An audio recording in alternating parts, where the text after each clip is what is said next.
고추 겨순 제거와 방아다리 고추 따기. 고추는 방아다리 아랫부분의 겨순과 방아다리 고추는 따줘야 합니다. 고추는 원줄기에서 가지가 2개 내지 3개로 갈라지는데 고추가 Y자 모양으로 갈라지는 부분을 방아다리라고 합니다. 갈라지는 개수를 1분지, 2분지, 3분지라고 부르기도 하고요. 갈라지는 부분에서 고추가 달리므로 분지수가 많으면 고추도 더 많이 딸 수 있겠네요. 방아다리 아래에 겨순, 격까지는 제거해 줘야 합니다. 제거한 겨순은 보들보들해서 요런 순들은 데쳐서 나물로 무쳐 먹으면 아주 맛나지요. 저 Y자 모양의 방아다리가 나오고 있는데 방아다리 밑으로 겨순들을 제거해 줘야 되는데 아직은 좀 이른 듯 합니다. 조금씩 나오고 있기 때문에 다음 주쯤에 겨순 제거를 해줘야 되지 않을까 생각이 됩니다. 겨순은 보통 정식 후 15일 내지 25일 사이에 겨순이 나오지요. 주농부 고추는 4월 20일에 노지에 정식한 것이라 20여일이 경과되니 이제 삐죽이 나오기 시작하네요. 겨순을 너무 빨리 제거해도 좋지 않기 때문에 한 주 후에 해주면 될 듯 합니다.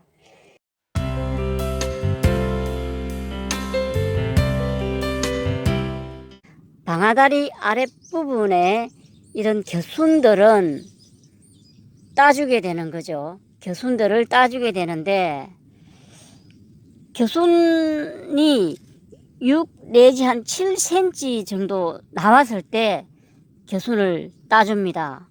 여기는 아직 좀 어려서 겨순을 따주기가 너무 어리고 여기 아래쪽은 한 6 내지 7cm 정도 나왔기 때문에 겨순을 따주겠습니다. 겨순들을 따주고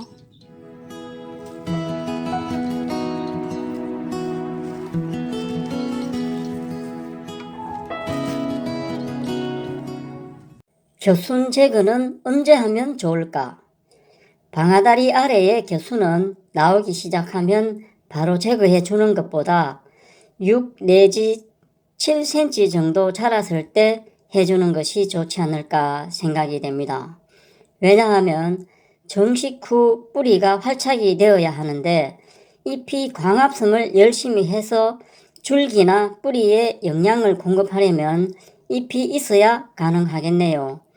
그렇기 때문에 겨순에서 나오는 잎을 너무 일찍 따버리면 본잎만으로는 부족하겠지요. 또한 반대의 논리도 있겠네요. 정식 후 뿌리가 아직 자리 잡지 못했는데 겨순이 나오면 따줘야 뿌리가 무리 없이 자라고 줄기와 잎뿌리가 균형이 맞아서 잘 자라게 하기 위해 일찍 겨순을 따준다라고 말할 수도 있겠네요. 하지만 겨순이 6 내지 7cm 정도 자랐을 때 제거해 주는 것이 적당하지 않을까 하는 주농부의 개인적인 생각이니 각자의 취향대로 하시면 될 듯 합니다. 겨순이 대략 6 내지 7cm 정도 자랐을 때 제거하는 것이 좋겠네요. 너무 일찍 제거하면 광합성을 해서 뿌리와 줄기에 영양을 보내야 하는데 뿌리와 줄기에 자람에 지장을 주게 되겠지요. 방아다리 아랫잎 제거는 언제 해야 하나? 방아다리 아래의 잎들도 마찬가지 이유로 너무 일찍 따버리면 안 되겠지요. 방아다리 아래 잎을 따주면 비가 강하게 오거나 하면 흙물이 튀어서 잎에 묻으면 흙으로부터 탄저병이 전염이 되겠지요. 탄저병은 주로 흙이나 빗물, 바람 등을 통하여 전염된다고 하니 흙으로부터는 비닐 멀칭이나 고랑의 부직포 등으로 덮어두는 것이 예방 효과는 있겠네요. 두둑에도 비닐 멀칭을 해주고 고랑에도 부직포를 깔아 놓으면 비가 오더라도 흙이 튀는 것은 좀 방지할 수가 있겠습니다.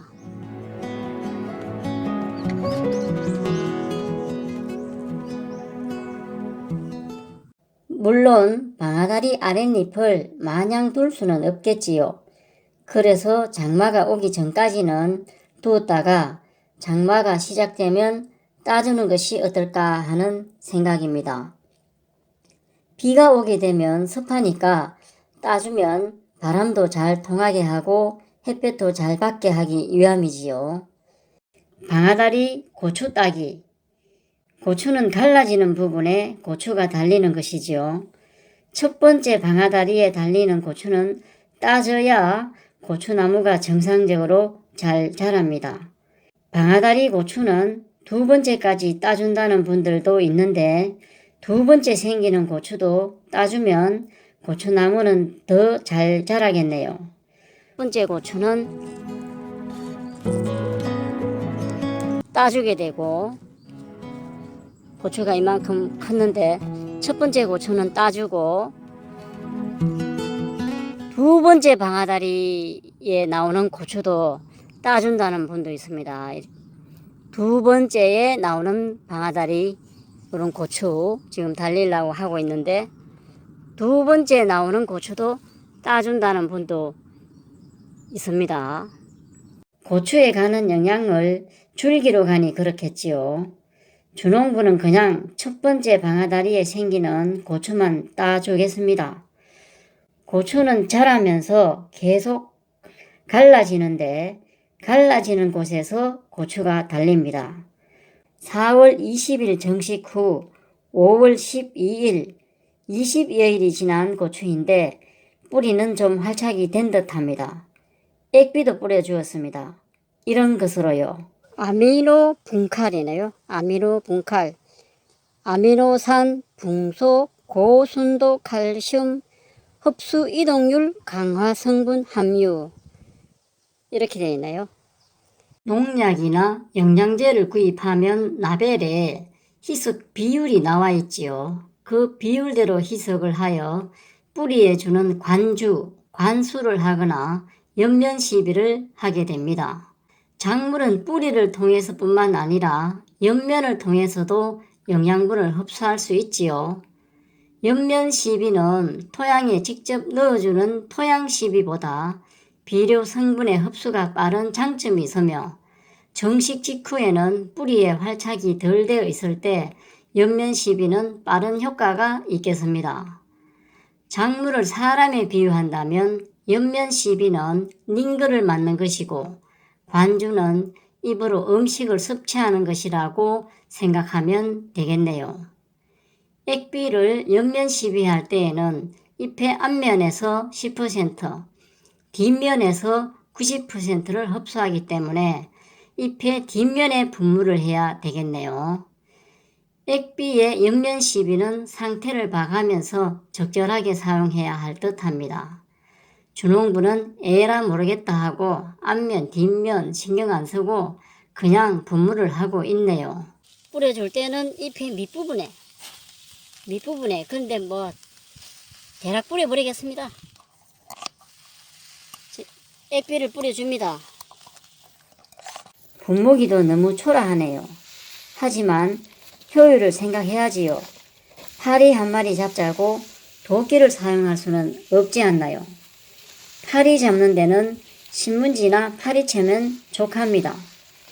텃밭에 고추 조금 심어서 관수 시설을 하고 물론 그렇게 하면 더 좋겠지만 그건 투자 대비 효율이 좋지 않겠네요. 효율은 인풋분의 아웃풋이므로 분모를 가능하면 줄이고 분자를 늘려야 효율이 좋으니까요. 친환경으로 한답시고 목초에 뿌려주었다가 너무 진했는지 잎이 하얗게 타버린 경우도 경험했습니다. 물론 무재배였지만요. 그래서 실패는 성공의 어머니다 라는 말이 떠오르게 하네요. 진딧물이 있는 것 같아 보이는데 방제도 한번 해야 되겠습니다.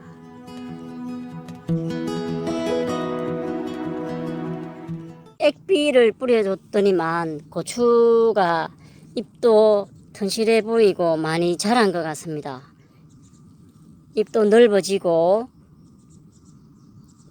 주농부는 고추나무 하나에 한 근을 따겠다. 뭐 이런 것은 욕심이 없습니다. 그저 홍고추만 딸 수 있었으면 하네요. 홍고추 따기 도전장을 내밀었습니다. 감사합니다.